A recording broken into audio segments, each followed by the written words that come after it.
Welcome back to the Learn English podcast, the podcast teaching English in context so you can learn naturally. On today's episode, I want to talk about one of the things that frustrates my students the most when they are trying to learn English, and that is phrasal verbs. I know that phrasal verbs are confusing. For those of us who are native English speakers, we use them without even thinking, and we know the different multiple meanings that these verbs can have. But if you're trying to learn English, they can be very difficult to understand. One phrasal verb can have multiple meanings, and phrasal verbs with similar structures or similar sounds can mean completely different things. It can be so confusing to understand how to use these or understand what a native speaker means when they use these in conversation with you. So, on today's episode, I want to talk about phrasal verbs with the word wait. If you want to learn more about these phrasal verbs, then follow along because we're about to begin.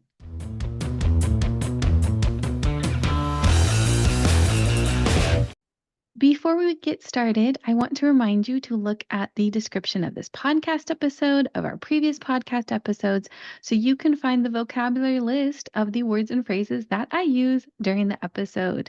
That way you can take these phrasal verbs and these other vocab words, put them into your vocabulary learning system, and start using them in conversation yourself. Now let's start with the first part of this phrasal verb, and that is the verb to wait. What wait means is that you are staying in place until something happens, or you are delaying doing a particular action until something occurs.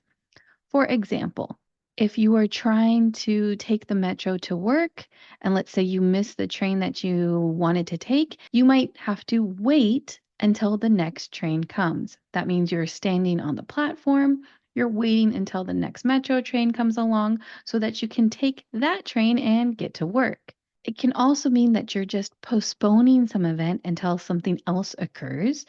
For example, maybe you need to go to the doctor, but you have work today. So you could say, I have to wait to go to the doctor's office until I get off work. You are delaying going to the doctor's office until you get done with this particular event, which is finishing your day at work. That is the general definition of the word wait. However, we can take that verb, we can combine it with other words, and we can make a phrasal verb. This phrasal verb has different meanings or slightly different meanings. You can use them in different contexts compared to just the verb wait by itself. Now, the first one that we're going to talk about is wait on. Wait on has a couple of different meanings, and I'm going to start with the most common one, and then we'll work through the different meanings, and I'll give you example sentences of how they're used. For a native English speaker, if they hear the phrasal verb wait on without any other context clue, the most common meaning, the first thing that comes to mind is thinking of being at a restaurant and being served by a waiter or a waitress. The most common use of the phrasal verb wait on means to serve someone, especially at a restaurant. The people who give you your food, who take your order, those are called waiters or waitresses, depending on the gender, if it's a man or a woman. In general, if you're talking about mixed gender, you could just say the wait staff. And because they have that as their name, that is the tie-in to the phrase wait on. When someone is serving you, when someone is providing you with some type of service, especially at a restaurant or similar setting, that is the phrase that we would use. We would say that they are waiting on you. An example sentence here is we can say that the waiter waited on us promptly and made sure we had a great meal.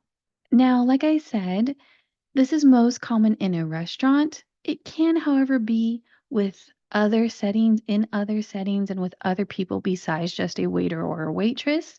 Let's say that you have a friend who has an elderly grandparent, and the grandparent has a hard time walking.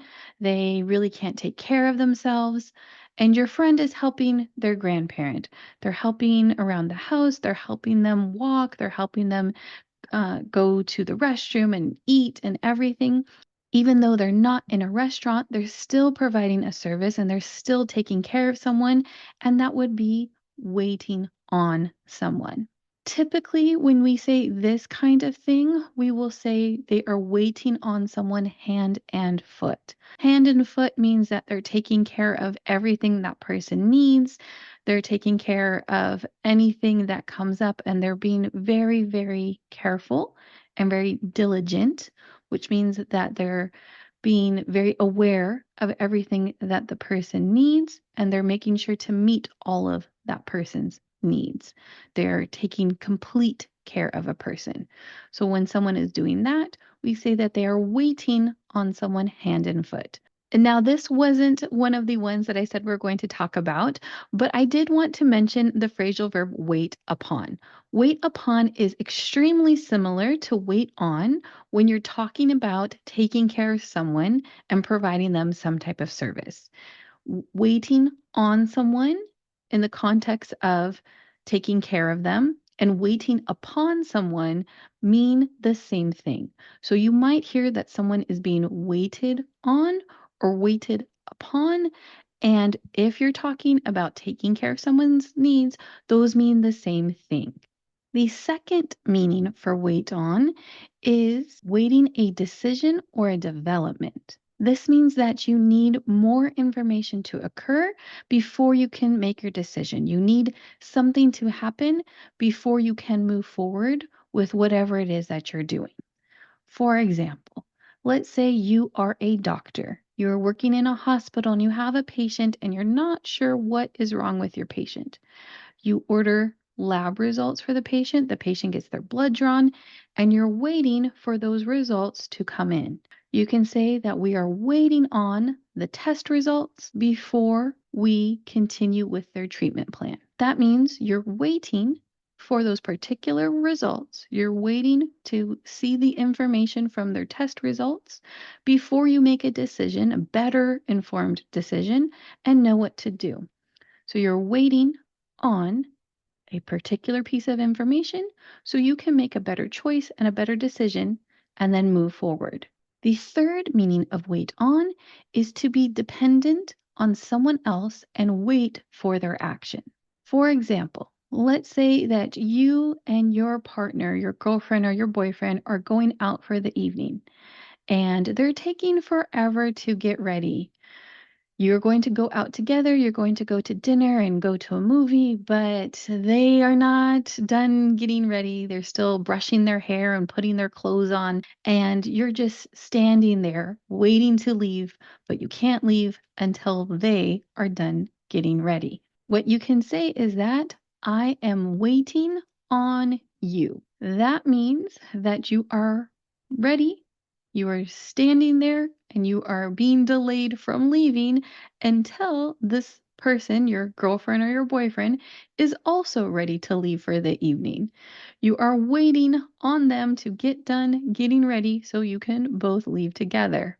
You can also use this if you are at work and you are trying to work on a project, but you need approval for some particular part of the project. You tell your boss about this thing that they need to approve, but they haven't given you an answer, yes or no. So you can say, I'm waiting on my boss to approve this part of the project. Again, that means that you are dependent on them to complete a particular action before you can move forward and continue on with what you want to do. Our next phrasal verb is wait in. Wait in is not as commonly used as wait on. It doesn't have as many meanings and it's a lot more specific. Wait in is when you are going to wait inside a particular location, usually inside some building. Let's say you and your family are traveling together. You're going to be going and staying in a different city at a particular hotel, and you're going to meet up with them when you get there. You can tell your family members that I will wait for you in the lobby, or I'll wait in the lobby for you. What this means is that you're going to be inside a building, in this case, a hotel, and you're going to be at a particular location inside that hotel, which is in the lobby. So I'll wait in the lobby for you, or I'll wait for you in the lobby. You could also say this if there is very bad weather outside. Let's say there's a storm outside, but you need to go to the store to buy something. What you can say is that I'm going to wait in the house until the bad weather passes. Wait in is specifically emphasizing that you are inside some type of building and you're waiting for a specific purpose. You're waiting there for a specific reason and until something occurs. That's probably the most straightforward out of all of the phrasal verbs with wait. Our next phrasal verb is wait out. Wait out usually means that you have to endure a particularly uncomfortable or unpleasant period of time. Something is occurring that you don't like, that maybe is making you unhappy, but you have to just deal with it, as we would say, which means you just have to go along with it. There's nothing really that you can do, and you just have to wait for whatever that is making you unhappy to end. For example, let's say that your boss at your work is really mean. They are very rude to you. They're not nice to deal with. You hate having to talk to them. However, your boss is also retiring in 2 months. There's nothing really you can do about your boss. They're not a great person. You don't like talking to them. You can't really change that. But you know that your boss is not going to be there forever. They're just going to be around the office for 2 more months and then you never have to see them again. What you can say is, I just have to wait it out until my boss retires. So that wait it out is referring to the period of time until your boss retires. There's nothing you can do to change it, but you just have to endure it. You just have to deal with it. You just have to survive these 2 months and then you will be free. So that is an example of waiting something out. Another example is if you were trying to buy a house and interest rates, at least here in the United States, are pretty high, a lot higher than they've been in recent decades.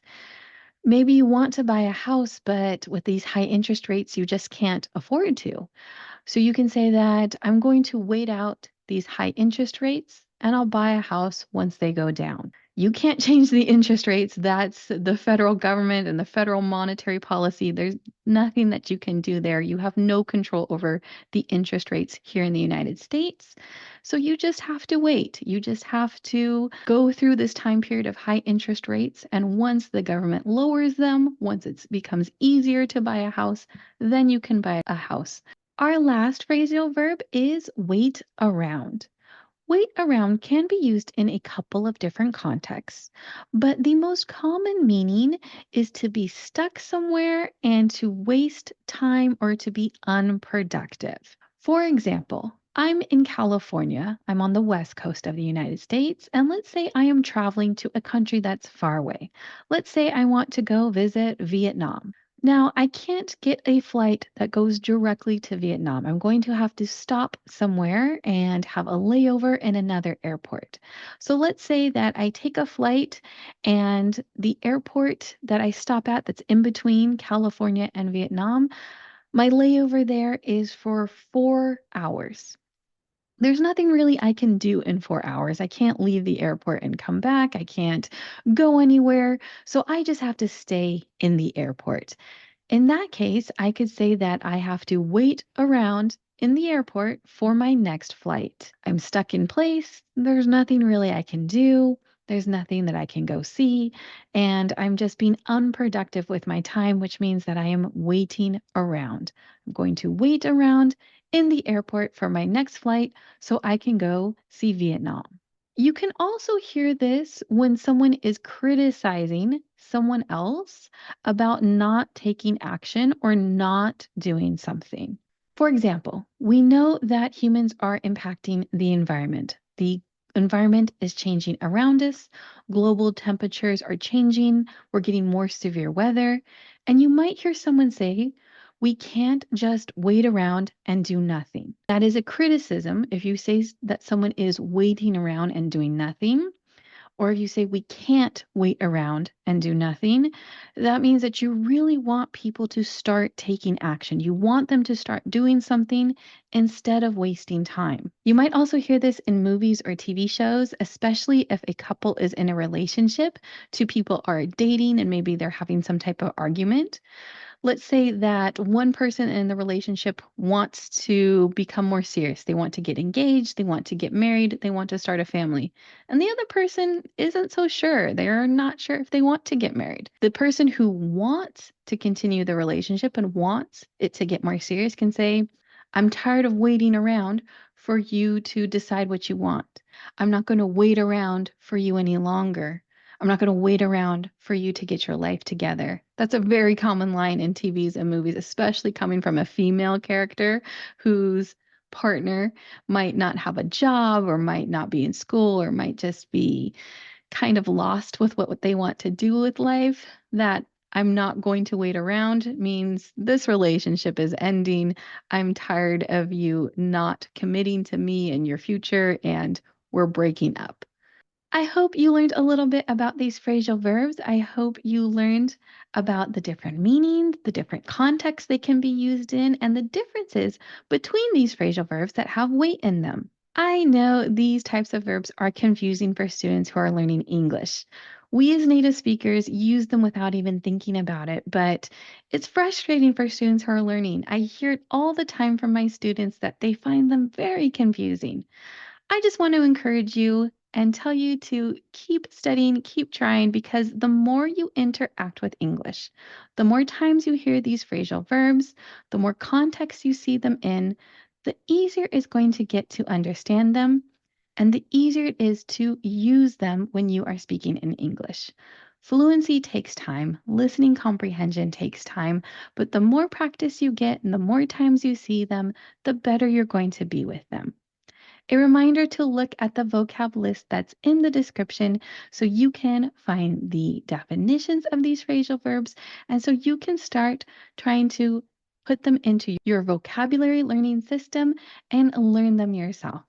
If you are enjoying this podcast, if it is helping you learn English, please consider leaving us a rating on whatever app you are using to listen to this podcast on. Recommend us to a friend, recommend us to someone who is learning English so we can help build our audience. I want to thank all of you who have helped support the podcast and have helped it grow over the last couple months. And I want to continue to grow and reach more people. Reminder that you can follow us on social media at Learn English Pod. The website is learnenglishpod.com. And remember to like and subscribe so you don't miss our next episode when it comes out next week. Until then, keep learning English.